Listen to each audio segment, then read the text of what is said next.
I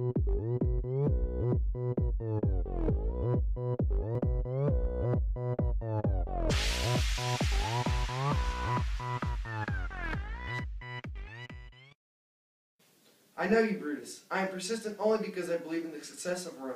I cannot tell you what to do or think, but for me, I would gladly die than worship an ordinary man in such a commanding position. All three of us were born free men. We are all strong and living good lives. But I have proof that Caesar is a weak man. Once, on a cold and windy day, when the Tiber River was flooding, Caesar told me, "I bet you won't swim to that point over there, Cassius." Accepting his challenge, I jumped in and called for him to follow. We fought through the roaring Tiber, and thanks to our rivalry, we advanced. Before we reached our destination, Caesar called out, "Help me, Cassius, I'm sinking."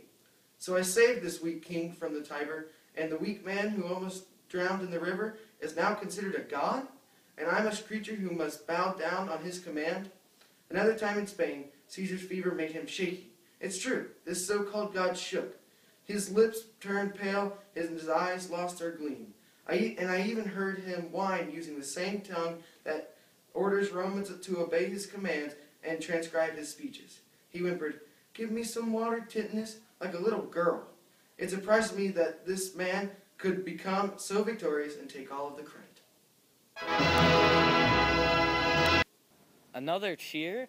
I believe that these applauses are for honors given to Caesar. Again, why does Caesar get to march around the small world like a giant, while we petty men scramble around his legs looking forward to dying like slaves? Men should be masters of their own fate. Brutus, it is not destiny's fault that we are slaves, but our own fault. What is so special about Caesar? Why does he get the attention and you don't? You are just as good or better than him, and you are just as nice and important. Now, in the names of gods, I ask you, why is Caesar so special? You should be the one getting the attention, not him. Our generation is becoming crooks and fakes. When was there a time in history when there was only one famous man? Until this time, you couldn't say that Caesar is the only one that matters. Now, Rome can only hold Caesar and no one else. Your ancestors wouldn't even think about putting a king into their Roman Republic. I know that you love and care for me. I'm beginning to understand what it is you want me to do. I will tell you later what I think, but for now, do not try to persuade me further. I will think over what you said and I will listen to you.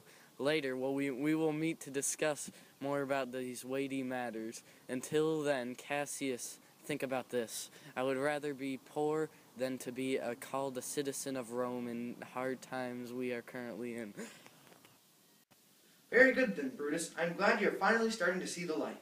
You and I are going to change the future of Rome forever.